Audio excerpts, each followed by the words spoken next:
sa ganitong paraan mamamatay siya. Ang mga salita ng doktor ay parang matalim na punyal na sumaksak ng malalim sa puso ni Nari.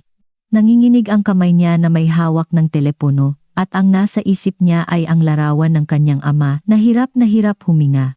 Ngunit may mas nakakatakot pa.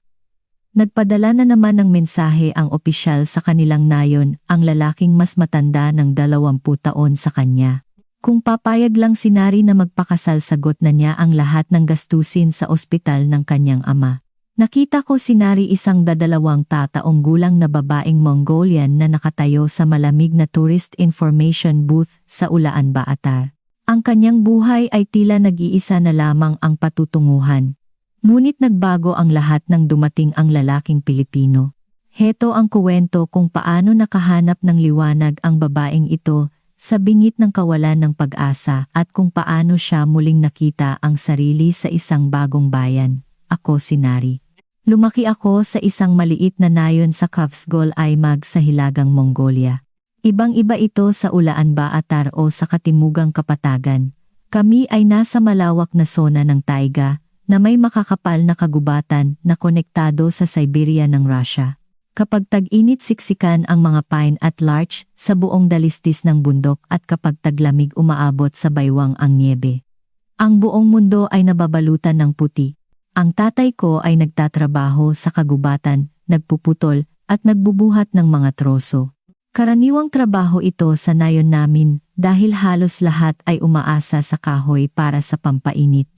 Bago dumating ang taglamig, ang pinakamahalagang gawain ng bawat pamilya ay ang mag-imbak ng sapat na panggatong. Nagsisimula ang araw ng tatay ko bago pa sumikat ang araw. Magpapainit siya ng tubig para sa tsaa, pagkatapos ay aalis, dala ang palakol, lagari at isang kabayo. Pipili siya ng tuyong pine o larch na puputulin. Sa lamig na umaabot sa 3 samtas bawat paghataw ng palakol ay naglalabas ng malaking ulap ng puting singaw. Mahirap ang pagputol, ngunit mas mahirap ang pagbubuhat ng mabibigat na troso. Kailangang itali ang mga ito sa likod ng kabayo, at madalas ay kailangang kaladkarin pababa sa buong niebe. Sa prosesong iyon, patuloy na nalalanghap ng baga ng tatay ko ang sawdust at alikabok. Dito nagsimula ang kanyang pag-ubo. Ang bahay namin ay kalahating kahoy at kalahating ger, traditional yurt. Sa taglamig, makikita mo ang hininga naming nagiging puting usok kahit sa loob ng ger. Kapag naglalagay kami ng panggatong sa kalan, laging nauuna ang usok kaysa apoy. Kailangan naming buksan ng bahagya ang bintana para makahinga. Ginagawa namin ito para uminit, ngunit ang mga usok na iyon ang sumisira sa baga ng tatay ko, isang katotohanang natuklasan ko lamang ng maglaon. Laging nakabaluktot ang likod ng tatay ko, at laging may pine sap ang kuko niya na hindi na matanggal. Nakita ko ang mga eksenang ito mula pa noong bata ako, at inakala kong ganyan talaga ang buhay. Umalis ako sa nayon at pumunta sa Ulaanbaatar para magtrabaho. Ang mga kamay na dating nagbubuhat ng troso ay nagiging kamay na ngayon na nagbibigay ng mapa at flyers sa tourist information booth. Bago sa akin ang trabaho, ngunit wala akong masyadong pagpipilian kung gusto kong tulungan ang aking mga magulang. Plano ko sanang 3 buwan lang ako, ngunit lalong lumala ang pag-ubo ng tatay ko. Nagiging madalas ang kanyang paghingal, kaya nanatili na ako sa Ulaanbaatar. Kailangan ng tatay ko ng malaking ospital, ngunit mahirap na ang biyahe mula sa nayon papuntang Ulaanbaatar. Sa panahon ng niebe o pagpapastol ng hayop, aabutin ka ng isang buong araw sa bus. Bukod pa rito, hindi namin kayang bayaran ang gamot. Laging iwinawagayway ng tatay ko ang kamay niya, at sinasabing okay lang, ngunit sa tuwing nakikita ko siyang humihingal kahit nagsasalita, parang may mabigat na bagay na pumipiga sa puso ko. Nang panahong iyon ay tag-init, ang peak season ng turismo. Dumarami ang mga dayuhan. Araw-araw abala ako sa pagturo ng daan at pag-aayos ng booking. Mabilis lumipas ang araw. Isang araw, gaya ng dati, nakatingin ako sa labas habang inihahanda ang tanghalian, at nakita ko ang isang lalaki na may hawak na mapa naglalakad pabalik-balik sa harap ng booth. Nakasuot siya ng puting polo at may itim na backpack. Mukha siyang sibilisado. Mukha siyang naguguluhan, patuloy na iniikot ang mapa, kaya lumabas ako. Kailangan mo ba ng tulong? Kusang loob akong nagtanong. Tila nakahinga siya ng maluwag at tumingin sa akin. Pwedeng kumuha ng travel brochure dito, narinig ko ang accent ng Tagalog, Ingles at doon ko lang nalaman na siya ay Pilipino. Sinabi niya na ang pangalan niya ay Miguel Migs del Rosario. Karaniwan ang mga turista ay nagmamadaling umalis pagkatapos makumpirma ang kanilang destinasyon, ngunit iba ang lalaking ito. Pagkatapos kong ituro sa kanya ang daan at magpasalamat siya, lumayo siya ng ilang hakbang ngunit bumalik at nagtanong. Mayroon bang restaurant na inirerekomenda malapit dito? Naramdaman ko na kakaiba siya, ngunit napakagalang. Ang impresyong ito ay nanatili sa aking isip. Dinala ko siya sa isang kalapit na kainan at pagkatapos ay bumalik ako sa booth. Dapat ay nakalimutan ko na ang ganitong panandaliang pagkikita, ngunit sa hindi malamang dahilan naaalala ko siya. Marahil noon nagsimula ang isang tao na unti-unting pumasok sa aking buhay. Ngunit mas malaki kaysa sa mainit na pakiramdam na iyon ang anino ng sakit ng tatay ko. Pagkalipas ng ilang araw tumawag ang nanay ko at sinabing buong gabi nahihirapan huminga ang tatay ko, halos hindi siya natulog. Maingat siyang nagtanong kung gusto kong dalhin ang tatay ko sa University Hospital sa Ulaan, Batar. Hindi ako makasagot. Problema ang bayad sa ospital, ngunit mas nakakatakot para sa akin na napakahina na ng tatay ko, kaya hindi na niya kayang akyatin ang bundok. Noong gabing iyon nagpalipat-lipat ako sa aking kama sa dormitoryo ng booth, hindi makatulog. Paulit-ulit sa isip ko ang pag-ubo ng tatay ko, at ang mukha ni Migs na nakita ko ilang araw na ang nakalipas. Ilang araw pa ang lumipas, palabas ako ng booth nang makita ko ang isang tao na kumakaway sa malayo. Paglapit ko, si Migs pala ang nagtanong ng direksyon noong araw na iyon. Pwedeng makipag-usap sa iyo? Tanong niya, medyo humihingal. Tumango ako. Pagkatapos bigla siyang nagsalita ng Mongolian Bialtsan. Haasha Yavakve, na lost ako. Saan ako pupunta? Bihira akong makarinig ng ganito kabilis na Mongolian mula sa isang dayuhan. Natigilan ako, malaki ang mata. Nang makita niyang nagulat ako, ngumiti si Migs, medyo nahihiya. May kasamahan akong Mongolian sa kumpanya ko sa Maynila.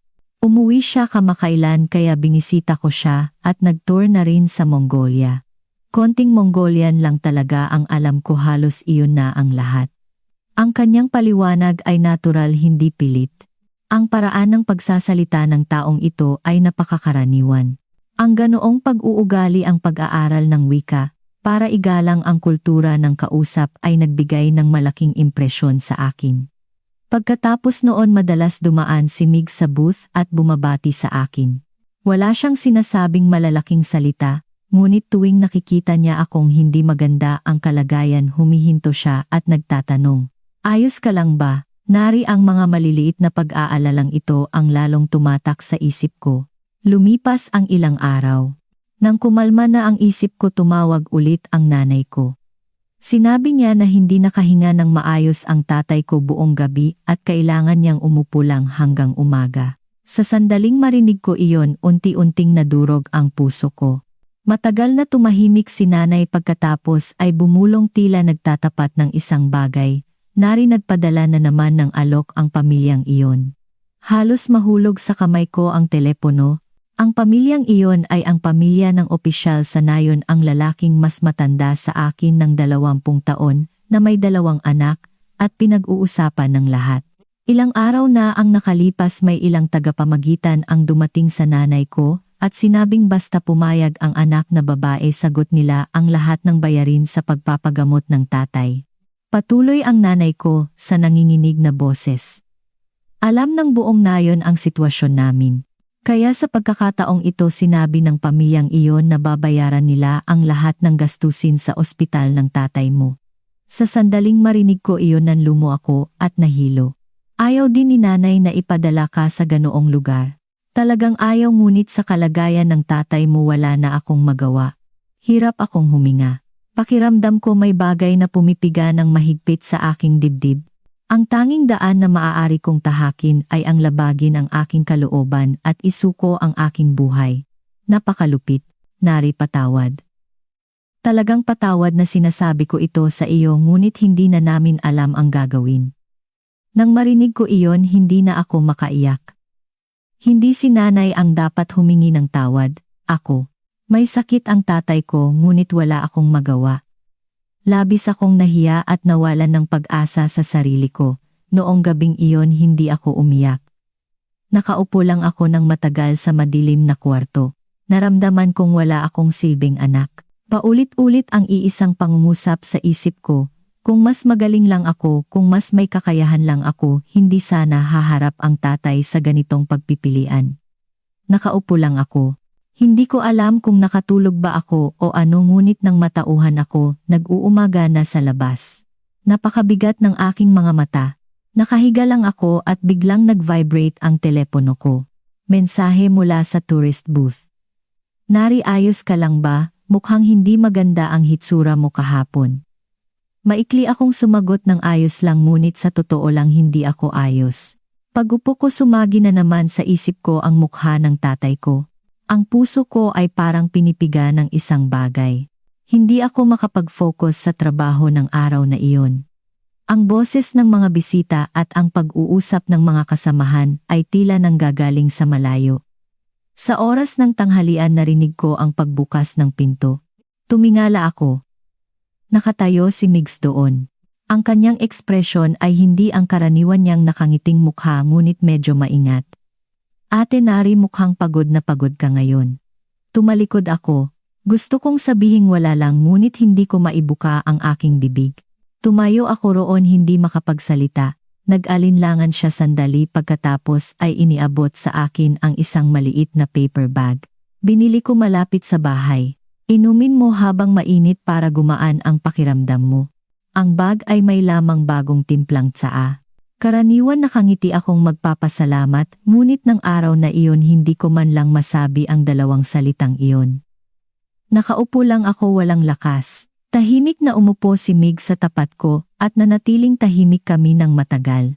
Minsan mas nakakaantig ng puso ang isang taong tahimik na nakikinig lang kaysa sa isang nagpapalakas ng loob gamit ang salita. Pagkatapos ng ilang sandali mahina siyang nagsalita, Ate Nari, hindi ko tatanungin kung anong nangyari. Hindi mo kailangang pilitin ang sarili mo na magpanggap na okay ka. Puwede ba akong manatili rito ngayon? Ang pangungusap na iyon ay napakalambot kaya lalo akong nasaktan. Yumuko ako at hindi nakasagot ng matagal. Sa huli pilit kong sinabi, hindi ko alam ang gagawin. Sa sandaling lumabas ang mga salitang iyon, ang damdamin na parang bato na bumabagabag sa aking puso ay nagsimulang gumuho. Hindi nagpakita ng pagkagulat si Migs. Tumango lang siya at sinabing okay lang. Kung ayaw mong magsalita, huwag kang magsalita. Pero sana huwag mong solohin ang problema mo. Ang pangungusap na iyon ay hindi gaanong pampalakas ng loob, ngunit parang isang pahintulot na pwede akong umasa ng kaunti sa kanya. Medyo nabawasan ang kalungkutan na punong-puno sa aking puso. Mula noon hindi na ako nakapagsinungaling kay Migs. Dahil mas nakikita niya kung nagpapanggap lang ako na okay. Sa halip tahimik akong humihinga. Sa ganitong paraan mas komportable ako. Lumipas ang ilang araw, at bawat araw ay lumipas sa gitna ng malalim na alalahanin. Hindi mawala sa isip ko ang tungkol sa alok ng kasal. Tuwing may tumatawag nanginginig muna ang puso ko. Isang gabi malapit na akong matapos sa trabaho, nang dumating ulit si Migs. Ngunit nang makita niya ang mukha ko natigilan siya. Ate Nari, hindi talaga maganda ang hitsura mo nitong mga nakaraang araw. Mayroon ba? Hindi niya natapos ang pangungusap. Yumuko lang ako dahil natatakot akong maiyak kapag nagsalita ako. Hindi na nagtanong si Migs. Umupo lang siya sa upuan sa tabi ko. Maghihintay ako hanggang handa ka ng magsalita. Ang pangungusap na iyon ay umabot sa isang bahagi ng aking puso. Walang sinuman ang naghintay sa akin na sumabay sa bilis ko. Matagal akong naghintay habang pinipisil ko ang aking mga daliri. Pagkatapos mahina akong nagsimula. Nahihirapan huminga ang tatay ko. Medyo nanginginig ang boses ko. Ang sabi ng lahat magpunta lang sa ospital ngunit hindi ito madali para sa pamilya namin. Tumango si Migs ngunit wala siyang sinabi. Hindi siya nagtanong o nagbigay ng solusyon. Sa halip mas gusto ko pang magsalita, mayroon kaming laging pinag-uusapan sa nayon. Sa sandaling lumabas ang mga salitang iyon parang may mabigat na bagay na pumiga sa puso ko. Sinasabi ng pamilyang iyon na handa silang bayaran ang bayarin sa ospital ng tatay, ngunit mas matanda siya sa akin ng 20 taon at may 2 anak. Hindi na ako makapagsalita, parang may pumipigil sa lalamunan ko. Bahagyang tumigil ang kamay ni Migs pagkatapos ay maingat siyang lumapit ngunit hindi ako hinawakan. Naramdaman ko ang kanyang pag-iingat, kaya nagdurusa ka ngayon tama ba? Ang kanyang tono ay hindi awa kundi pag-unawa. Bumuntong hininga ako ng malalim at sinabi ang huling pangungusap na hindi ko pa nasabi sa sinuman, pero ang tanging paraan lang daw ito para mailigtas ang tatay ko, kaya kailangan kong. Sa sandaling iyon tuluyan nang gumuho ang boses ko. Tumingin si Mig sa aking mga mata, at sa isang napakatatag na boses sinabi niya, "Ate Nari, huwag mong piliin ang ganoong sakripisyo." Nagulat ako at tumingala.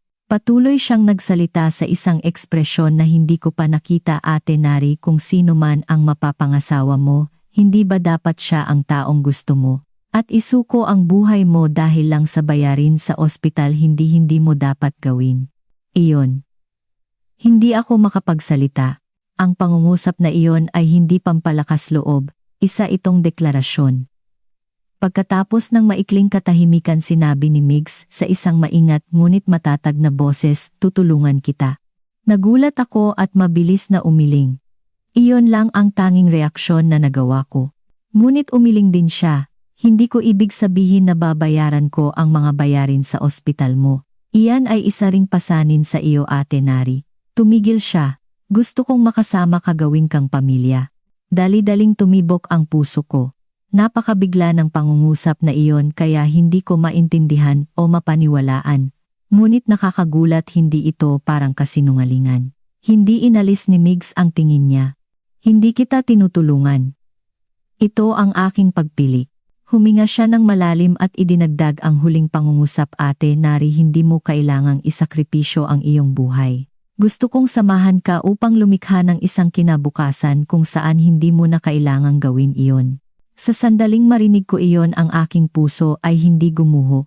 Sa kauna-unahang pagkakataon naramdaman kong dahan-dahang lumuluwag ang sulok ng aking puso na parang isang bato. Ngunit hindi pa rin ako makapaniwala, napakabigla. At kung iisipin ko ang kalagayan ko, walang dahilan para may sinuman ang pumili sa akin. Maingat akong nagtanong, "Kuya Migs, bakit mo sinasabi ang lahat ng ito sa akin? Hindi ba dahil naaawa ka lang?" Nag-isip siya sandali pagkatapos ay dahan-dahang tumingala. "Sa totoo lang, mula nang una kitang makita nagustuhan na kita, Ate Nari. Kaya ako laging naglalakad sa paligid ng booth gustong makipag-usap sa iyo at nag-aalala ako sa iyo ng walang dahilan." Agad na uminit ang aking puso. Sa oras na iyon ang maliliit na piraso ng palaisipan ay nagsama-sama. Dahan-dahan siyang nagpatuloy. "Nang sinabi mo sa akin ang tungkol sa iyong pamilya, nasaktan din ako. Hindi ako nagliligtas ng sinuman. Pinili lang kita, Ate Nari." Sa sandaling marinig ko iyon sa kauna-unahang pagkakataon na intindihan ko kung bakit ako pinili ng taong ito. Hindi ito awa, hindi ito pagmamadali, hindi rin ito panandaliang emosyonal na pag-amin. Tapos na ang pag-amin ngunit ang isip ko ay nag-aalinlangan pa rin sa pagitan ng realidad at damdamin. Pagkatapos ng maikling katahimikan humihip ang hangin mula sa labas ng bintana at ang maliit na flyer ay lumipad. Mahigpit akong humawak sa aking mga daliri at maingat na nagsalita, "Sabi mo pinili mo ako, hindi ba? Pero wala akong kahit ano. May sakit ang tatay ko. Ganoon ang sitwasyon ng pamilya ko. Bakit ang taong tulad ko?" Hindi pa ako tapos magsalita pinutol na niya ako. "Ate Nari, sa tingin mo wala kang kahit ano pero hindi ko nakikita na problema iyan. Ang nakakasakit sa akin ay ang pagtitiis mo ng mag-isa at walang masandalan." Ang pangungusap na iyon ay nagpabago sa aking puso. May isang taong tumingin sa aking puso, hindi sa aking sitwasyon. Matagal na itong hindi nangyari. Muli siyang bumulong, "Hindi mo kailangang sagutin ako ngayon. Kung hindi ka sigurado, okay lang na sabihin mong hindi ka sigurado. Gusto ko lang sabihin sa iyo na sana huwag mong isuko ang sarili mo ng basta-basta. Ang puso ko ay masakit na tumibok ngunit sa parehong oras isang maliit na init ang dahan-dahang pumasok sa aking dibdib. Ang init na iyon ay nagpadama sa akin ng takot-takot na baka mawala ulit kapag hinawakan ko. Kaya sa isang napakahinang boses sinabi ko, bigyan mo ako ng oras para mag-isip. Agad na tumango si Migs. Hindi siya nagmadali at hindi rin siya mukhang nabigo. Siyempre, hihintayin kita. Anuman ang piliin mo iyon ang buhay mo. Maingat siyang tumayo at naglakad patungo sa pinto. Pagkatapos huminto siya at lumingon. Ate Nari, kapag nahihirapan ka, huwag mong solohin. Nandito ako. Nang marinig ko ang mahinang pagsarado ng pinto nanatili lang ako sa upuan ng matagal. Ang malalim na kawalan ng pag-asa sa aking dibdib ay nagsimulang magbago ng napakaliit at halos hindi makita. Ang maliit na pagbabagong iyon ay mas nakakatakot. Ang makaramdam ng pag-asa, ang mangarap, ang magbigay ng sarili sa isang tao, lahat ng ito ay nagpadama sa akin ng takot. Ngunit ng gabing iyon pagpikit ko ng mga mata ang sumagi sa isip ko ay hindi ang pag-ubo ng tatay ko o ang alok ng kasal sa nayon kundi ang tahimik. Ngunit matatag na boses niya nang magsalita siya, Ate Nari, huwag mong isakripisyo ang sarili mo. Ngunit araw-araw lumalala ang kalagayan ng tatay ko. Hindi siya makahiga tuwing gabi, nakaupo lang siya humihingal hanggang umaga. Nagsimulang kumalat ulit ang usap-usapan tungkol sa alok ng kasal sa nayon. Sinasabi ng lahat na kahit magpakasal siya iyon ay para iligtas ang buhay ng tatay. Ang mga salitang ito ay tila isang ultimatum. Mula sa isang sandali nalulunod na ako sa kawalan ng pag-asa. Wala na ba talaga akong sariling pagpipilian sa buhay? Ngunit kahit sa ganitong kadilim patuloy na umalingaw-ngaw sa aking tainga ang matatag na salita ni Migs. Ate Nari, huwag mong isakripisyo ang sarili mo. Ang pangungusap na iyon ay humawak sa akin nitong mga nakaraang araw. Isang hapon nakaupo ako sa lumang upuan sa likod ng tourist booth, tahimik akong nagsalita kay Migs. Gusto kong subukang maniwala sa iyo. Puwede mo ba akong samahan pa uwi? Natigilan si Migs pagkatapos ay dahan-dahan, napakadahan-dahan siyang tumango. Sige. 2 salita lang ngunit nakakagulat na kalmado at may lakas na nagbigay sa akin ng kapayapaan. Kinaumagahan bago pa mawala ang fog sumakay na kami sa bus papuntang Covesgol. Ang mga kulay abo na gusali ng Ulaan Batar ay dahan-dahang nawala sa bintana at ang pinalit ay ang malawak na damuhan at malalim na berdeng kagubatan. Matagal na akong hindi nakahinga ng malalim. Kinakabahan ako at mukhang naninigas din ang balikat ni Migs. Ngunit kakaiba, may isang uri ng hindi maipaliwanag na katahimikan na dumadaloy sa pagitan namin. Sa wakas nakarating kami sa nayon. Lahat ng mata ay napunta sa amin. Sa ganitong maliit na nayon ang pagdating ng isang dayuhang Pilipino, sa tabi ko ay agad na magiging usap-usapan ng buong nayon. Ang nanay ko ay natigilan sa harap ng pinto. Ang tatay ko naman ay nagulat na nakatingin sa aming dalawa ni Migs. Sino ang taong ito? Ang boses ng nanay ko ay may halong pag-iingat, takot at isang uri ng hindi maipaliwanag na pagkabalisa. Kinagat ko ang aking labi, huminga ng malalim at sa nanginginig na boses sinabi ko, ito ang taong gusto kong makasama habang buhay. Sa sandaling lumabas ang pangungusap na iyon, pakiramdam ko ay nanghihina ang mga binti ko at nahihilo ako. Ngunit sa parehong oras iyon ang kauna-unahang pagkakataon sa buhay ko, sa kauna-unahang pagkakataon na ako mismo ang pumili at nagsalita. Hindi agad matanggap ng aking mga magulang ang sitwasyon. Nanginginig ang kamay ng nanay ko na mahigpit na humahawak sa gilid ng kanyang apron. Paano biglang dumating ang isang Pilipino dito? Ang tatay ko naman ay nagpahayag ng kanyang pag-aalala sa mahinang boses. Paano kung hindi niya kayang panagutan sa huli? Ano ang mangyayari noon? Bumigat ang hangin. Sa sandaling iyon yumuko ng malalim si Migs sa harap ng aking mga magulang. Gusto ko pong alagaan si Ate Nari habang buhay kaya ako naparito. Ang kanyang tono ay malumanay at hindi natitinag. Nagulat ang nanay ko. Dahan-dahang tumingala ang tatay ko at tinitigan siyang muli. Ngunit ang totoong inaalala ng aking mga magulang ay ibang bagay. Sabi ng pamilyang iyon babayaran nila ang lahat ng gastusin sa ospital ng tatay, ngunit ang taong ito wala siyang anumang garantiya, hindi ba? Sa kanayunan ng Mongolia mahalaga pa rin ang bride price o ang katiyakan sa ekonomiya ng lalaki. Naiintindihan ko ang pagkabalisa ng aking mga magulang. Doon yumuko ulit ng malalim si Migs. Hindi ako narito upang tulungan kayo sa pera. Gusto kong maging asawa ni Ate Nari at samahan kayong pasanin ang lahat habang buhay. Ito ang aking pangako. Ang pangungusap na iyon ay umantig ng malalim sa puso ng aking mga magulang. Nang gabing iyon humihingal ang tatay ko, ngunit mahigpit siyang humawak sa aking kamay. Kung seryoso kayo magpakasal na kayo, habang may oras pa. Pinunasan din ng nanay ko ang gilid ng kanyang mata at tahimik na tumango. Ibinaba ko ang mukha ko sa magaspang na kamay ng tatay ko at umiyak ng matagal. Pagkatapos ng 2 araw nagtayo ang mga tao, sa nayon ng isang maliit na tradisyonal na tolda sa tabi ng ger namin at naghanda ng isang simpleng kasal na Mongolian. Nakasuot si Migs ng tradisyonal na damit na mukhang hindi siya sanay at magalang siyang yumuko sa harap ng aking mga magulang. Nakatayo ako sa tabi niya tahimik na may halong pagkabalisa at kapayapaan sa aking puso. Ang tatay ko kahit may sakit ay sinikap niyang tumayo at tinitigan kaming dalawa. Ang kanyang mga mata ay nagpapakita ng kapayapaan na sa wakas ay natamo pagkatapos ng matagal na pag-aalala at isang ngiti ng pagbaba ng mabigat na pasanin.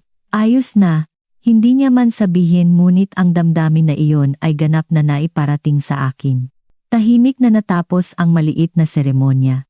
Sinabi ng mga matatanda sa nayon na pwede na silang maging panatag, Nari napakabuti. Binigyan nila kami ng kanilang pagpapala. Pagkatapos ng 1 linggo kailangang bumalik ni Mig sa Pilipinas. Kailangan ko pang manatili sa nayon ng 2 o 3 buwan para sa visa papeles at iba't ibang proseso.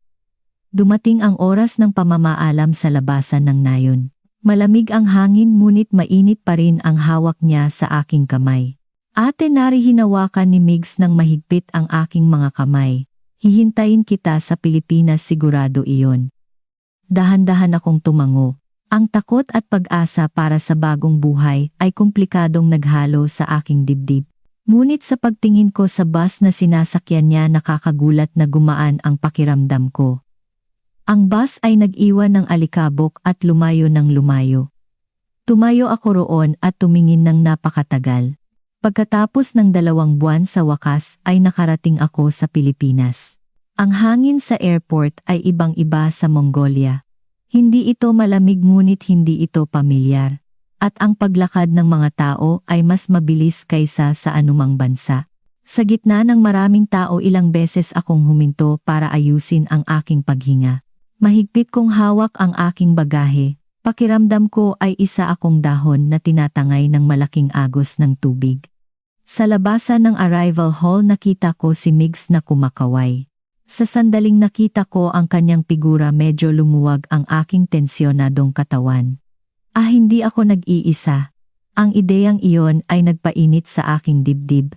Dumating ka na Ate Nari, ang pangungusap na iyon ay tila pangalan ng aking bayan.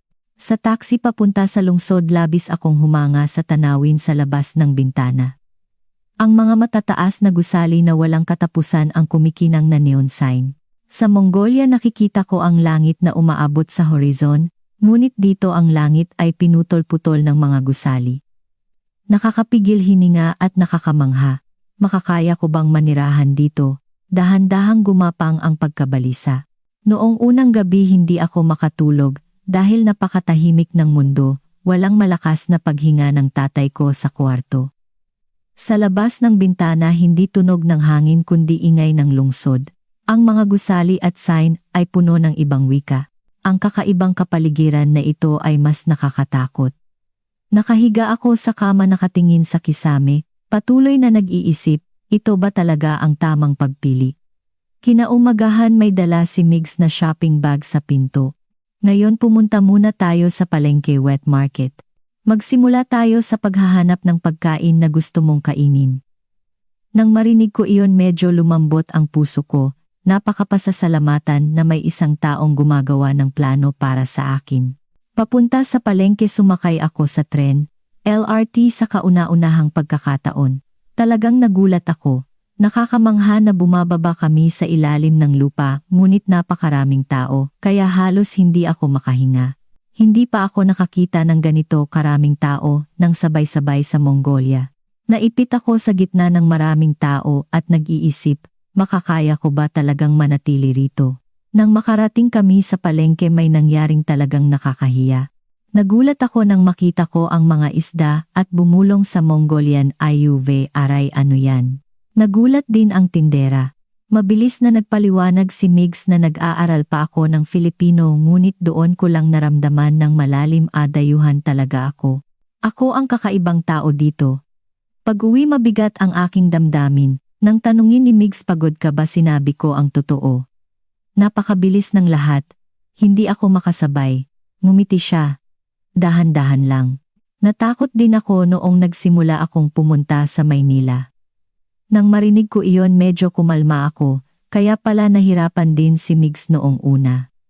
Hindi lang ako ang kakaiba.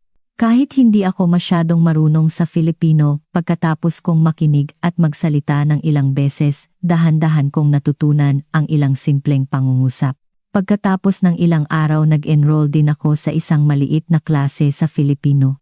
Noong unang araw ng klase nang pumasok ako sa classroom naramdaman kong tinitingnan ako ng ibang estudyante. May pag-uusisa at pag-iingat sa kanilang mga mata. Nagpakilala ako ang pangalan ko ay Nari. Sinasabi ng lahat na maganda ang pangalan ko ngunit may isang ale na nagtanong, taga Mongolia ka diba? Napakalamig doon tama ba? Bigla kong naalala ang aming bayan at muntik na akong maiyak. Napakabuti ng teacher. Dahan-dahan lang okay lang, magaling ka na Nari.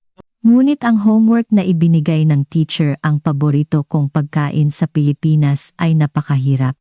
Dahil wala pa akong paboritong pagkain. Ano ang isusulat ko matagal akong nakatitig sa blankong papel. Sa huli isinulat ko, hinanahanap pa.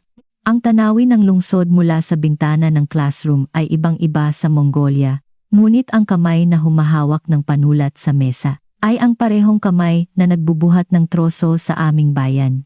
Nang maisip ko iyon bigla akong napangiti. Ang nagbago ay ang kapaligiran, ako ay ako pa rin.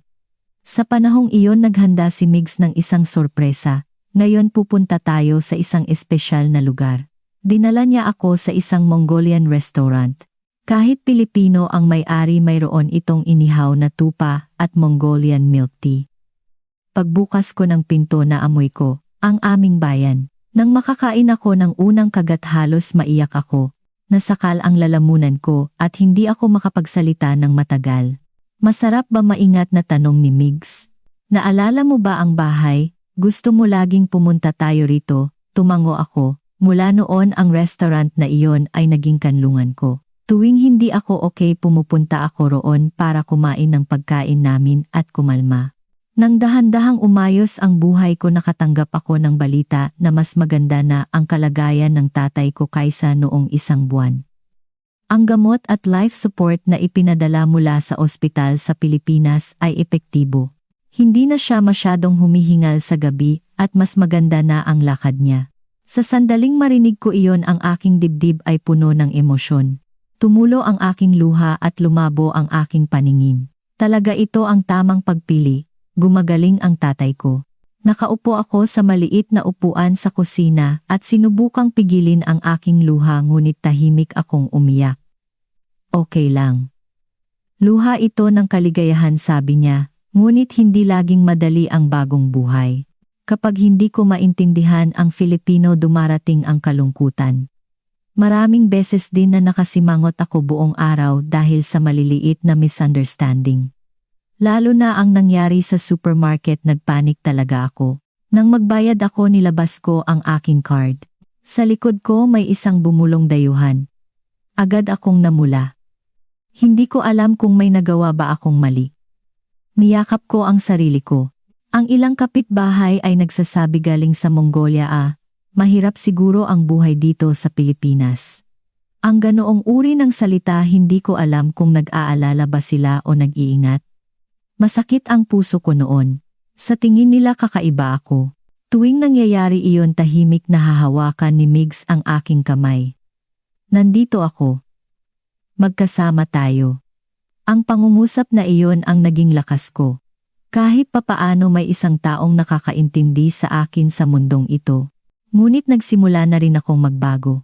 Pagkatapos gumaling ang Filipino ko tumaas din ang aking self-confidence ng paunti-unti. Isang araw sa bus nakita ko ang isang matandang babae na may dalang mabigat na bagay, sabi ko. Ako na po ang tutulong. Nagulat ang matandang babae at sinabing aba ang galing mo na mag-Filipino. Sa sandaling iyon sa kauna-unahang pagkakataon nakaramdam ako ng pagmamalaki. Kaya ko rin pala. Pagkatapos isang tagsibol sa wakas, ay dumating ang balitang matagal ko nang hinihintay. Nari pwede na kaming pumunta sa Pilipinas, nanginginig ang boses ng nanay ko. Sa sandaling marinig ko iyon pakiramdam ko ay sasabog ang aking dibdib. Sa wakas makikita ko na ang aking mga magulang pagkatapos ng ilang buwan na hindi pagkikita. Ang medical certificate mula sa ospital ng Mongolia, ang mga dokumento ng imigrasyon, ang invitation letter lahat ay handa na. Sa wakas makakapunta na ang aking mga magulang sa Pilipinas. Parang natunaw at umagos ang nagyayelong ilog. Ang puso ko ay sumasayaw. Nang araw na naghihintay ako sa kanila sa airport nanginginig ang aking kamay. Laging nakatingin ang aking mga mata sa pinto. Pagkatapos nakita ko ang tatay ko na nakasuot ng kulay abo na long coat, na dahan-dahang lumalapit sa akin. Mas payat ang mukha niya, ngunit ang tingin niya ay kasing init pa rin ng dati. Tay sa sandaling lumabas ang iisang salitang iyon hindi ko na napigilan ang sarili ko at tumakbo ako para yakapin siya.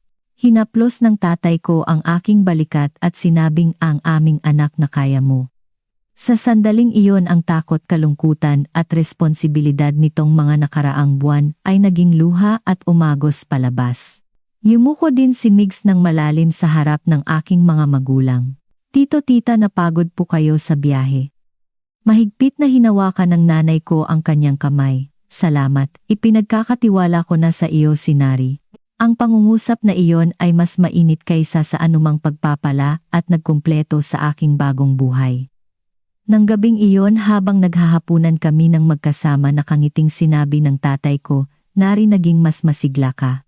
Sa sandaling marinig ko iyon sa kauna-unahang pagkakataon naramdaman ko talaga ang damdamin ng pamilya sa banyagang lupa na ito sa Pilipinas. Pagkatapos dumating ng aking mga magulang sa Pilipinas, lalong nagkaroon ng kulay ang aking buhay. Araw-araw abala si nanay sa kusina nagluluto gamit ang mga sangkap na binili ko sa Mongolian restaurant. Kahit medyo iba ang lasa kumpara sa aming bayan sa pagtingin ko sa likod ni nanay na abala sa pagluluto, naramdaman kong panatag ang aking puso. Lumalakas din ang katawan ng tatay ko araw-araw. Nang dumating siya nahihingal siya sa paglalakad lang papunta sa sala ngunit ngayon nakakaya na niyang maglakad nang dahan-dahan papunta sa kalapit na parke. Isang hapon sinamahan ko ang tatay ko sa parke. Nakaupo siya sa bench at pinagmamasdan ang dahan-dahang paglubog ng araw. Mahina siyang nagsalita, Nari tama ang pinili mo. Hinawakan ko ang kamay ng tatay ko at muntik na akong maiyak. Kung hindi ko nakilala si Migs noon hindi ko na alam kung nasaan ako ngayon. Huwag mo nang isipin iyan, pinutol ako ng tatay ko. Ganyan talaga ang buhay. Sa pinakamadilim na sandali laging may liwanag na dumarating. Hinawakan mo ang liwanag na iyon. Sapat na iyon. Nang gabing iyon nakaupo kami ni Migs sa maliit na balkoni. Nagtimpla siya ng 2 tasa ng tsaa. Tahimik naming tinitingnan ang tanawin ng Maynila sa gabi. Migs, bihira ko siyang tawagin sa buong pangalan niya. Salamat sa iyo. Salamat at naniwala ka sa akin noon. At salamat at pinaniwala mo akong kaya kong pumili. Lumingon siya at ngumiti. Ate Nari, hindi ako nag-alinlangan sa iyo. Mas matapang ka kaysa sa inaakala mo. Ang pangungusap na iyon ay muling nagpainit sa aking mga mata. Pagkatapos ng ilang araw sa klase sa Filipino sa wakas, ay nakapagsalita ako ng tuloy-tuloy. Masiglang pumalakpak ang teacher at ang mga kaklase ko. Pagkatapos ng klase may isang kaklase na taga Southeast Asia din ang lumapit sa akin at sinabing, Nari, ang bilis mong gumaling, kailangan ko ring magsikap tulad mo. Sa sandaling iyon bigla kong natanto na hindi na ako ang babaeng Mongolian na nakatayo sa gitna ng maraming tao at litong-lito nang dumating sa Pilipinas. Isang weekend nag-alok si Migs na dalhin ang aking mga magulang sa SM Mall of Asia MOA. Tumayo ang tatay ko sa ilalim ng malaking gusali na katingala sa matayog na istruktura at nagulat na nagsabi, tao ba talaga ang nagtayo nito? Namilog din ang mga mata ng nanay ko, hinawakan ang aking kamay. Nari, ang lugar na tinitirhan mo ngayon ibang-iba sa nayon natin. Ngumiti ako. Ngunit nasaan man ako, anak niyo pa rin ako. Sumakay kami ng elevator papunta sa viewing deck. Mula sa itaas na tanaw namin ang buong Maynila. Itinuro ng tatay ko ang malayo at sinabing, iyan ba ang dagat? Opo, iyan po ang Manila Bay, paliwanag ni Migs sa tabi niya. Matagal na tumingin ang tatay ko, pagkatapos ay lumingon sa akin at sinabing, Nari, malaking mundo ang pinili mo. Oo, pero hindi ko nakakalimutan kung saan ako nanggaling. Pag-uwi namin ng araw na iyon biglang nagsalita si Nanay, Nari, nakikita ko na talagang napakabuti ni Migs sa iyo. Napakabait niya. Hinaplos ng nanay ko ang aking kamay. Nag-aalala ako noon na baka magdusa ka ng mag-isa dito, ngunit sa pagkakita ko sa iyo ngayon panatag na ang loob ko. Noong gabing iyon marami akong naisip habang nakahiga sa kama. Mula sa maliit na nayon sa Cavs Gulf patungo sa tourist booth sa Ulaan Baatar hanggang sa Maynila ngayon. Napakalayo ng nilakad ko. Kahit puno ng takot, pagkabalisa at luha ang daan, sa huli narating ko ito. At mas mahalaga, hindi ako napilitang pumunta rito. Ako mismo ang pumili. Pagkatapos ng isang buwan ng pananatili sa Pilipinas, kailangan nang umuwi ng aking mga magulang sa Mongolia. Nang ihatid ko sila sa airport, pinilit kong pigilin ang aking luha. Hinaplos ng tatay ko ang ulo ko tulad noong bata pa ako. Mamuhay ka ng maayos. Huwag mo kaming aalalahanin. Opo, tatay. Yumakap sa akin si nanay at bumulong sa aking tainga, Nari, lumaki ka. Naging matapang ka. Ipinagmamalaki ka ni nanay. Sa wakas ay hindi ko na napigilan at tumulo ang aking luha. Nay, lagi akong tatawag, sige. Hihintayin ka namin. Sa pagtingin ko sa aking mga magulang na pumasok sa boarding gate, nakaramdam ako ng lungkot at kapayapaan. Lungkot dahil sa paghihiwalay, ngunit kapayapaan dahil alam kong umaalis sila ng may kapayapaan at pagpapala. Pauwi, hawak ni Migs ang aking kamay. Naaalala mo ba ang bahay? Oo, pero alam kong maayos sila. Sapat na iyon. Mabuting ngumiti siya. At pwede mo silang puntahan anumang oras. Alam ko. Ilang buwan pa ang lumipas, lalo pang naging matatag ang aking buhay sa Pilipinas. Kaya ko nang makipag-usap ng normal sa Filipino. May ilan na rin akong kaibigan. Isang araw bumili ako ng gamit sa convenience store sa community. Sabi ng cashier na alay sa akin, Ate Nari, ang ganda ng aura mo ngayon ah. Salamat po. Mukhang napakasaya mo, ngumiti ako at tumango. Opo, masaya po talaga ako ngayon. Nang gabing iyon nagluto kami ni Migs ng hapunan ng magkasama. Naghihiwa siya ng gulay at nagluluto ako ng sabaw. Migs, minsan iniisip ko kung hindi kita nakilala noon nasaan kaya ako ngayon. Tumigil siya sa ginagawa niya at lumingon sa akin. Ate Nari, nakilala mo man ako o hindi, makikita mo pa rin ang sarili mong daan. Dahil natural ka ng napakatapang na tao. Wala akong ideya kung ano ang gagawin noon, ngunit hindi ka sumuko sa pagpili. Iyan ang tapang. Lumapit siya at marahan akong niyakap. Ate Nari, salamat at naniwala ka sa akin. At salamat at pumunta ka rito. Sumandal ako sa kanyang balikat at ipinikit ang aking mga mata. Dapat ako ang magpasalamat sa iyo. Pinaramdam mo sa akin na kaya ko palang pumili ng sarili kong buhay. Nang gabing iyon isinulat ko ito sa aking diary. Inakala ko noon na ang buhay ko ay isang bagay na ipinagpapalit. Ngunit ngayon alam ko na ang buhay ay para isabuhay. Mula sa Mongolia hanggang sa Pilipinas, mula sa kawalan ng pag-asa hanggang sa pag-asa, mula sa pamimilit hanggang sa pagpili. Napakalayo ng nilakad ko. Ngunit ako mismo ang pumili sa daan na ito. Iyan ang aking pinakamalaking kaligayahan. Ilang buwan pagkatapos nakatanggap ako ng tawag mula sa nanay ko. Nari, may magandang balita ako para sa iyo. Anong magandang balita? Kaya na ng tatay mong maglakad, mag-isa sa bundok. Nagputol pa siya ng ilang troso ngayon, agad na tumulo ang aking luha. Talaga? Talagang gumaling na si tatay, oo. Sabi ng doktor stable na ang kalagayan niya. Hanggat umiinom siya ng gamot at nag-iingat magiging ayos na siya. Pagkatapos kong ibaba ang telepono, matagal akong umiyak sa sofa. Sa pagkakataong ito, lahat ay luha ng kaligayahan. Lumapit si Migs at umupo sa tabi ko, marahan na hinahaplos ang aking likod. Ayos na, lahat ay magiging mas maayos, oo alam ko. Nang gabing iyon nakatayo ako sa balcony at tinitingnan ang tanawin ng Maynila sa gabi. Ang lungsod na ito na dating nagpadama sa akin ng kakaiba, takot at pagkalito ay dahan-dahan nang naging tahanan ko. Naalala ko ang pakiramdam noong unang beses akong dumating sa Pilipinas, ang pakiramdam na tinatangay ng malaking agos ng tubig. Ngunit ngayon natuto na akong tumayo ng matatag sa agos na ito at nagsisimula ng mag-enjoy sa buhay dito. Hindi na ako ang walang magawang babaeng Mongolian. Ako si Nari, isang babae na muling nakita ang sarili sa Pilipinas. At ang lahat ng ito ay dahil pinili kong maniwala sa pinakamadilim na sandali, maniwala sa dayuhang lalaking Pilipino. Na iyon, maniwala na karapat-dapat akong mahalin, maniwala na ang buhay ay pwedeng maging iba. Sa pagtingin ko pabalik, nagpapasalamat ako na ginawa ko ang pagpiling iyon. Dahil ang pagpiling iyon ay hindi lang nagbago sa aking buhay. Pinalaya ako nito at ginawa akong tunay na sarili ko. Ang hangin ng Maynila ay marahang humihip. Huminga ako ng malalim. Ang hangin dito ay hindi kasing lamig o kasing linaw ng Mongolia, ngunit puno rin ito ng buhay, at dito muli akong nabuhay. Salamat.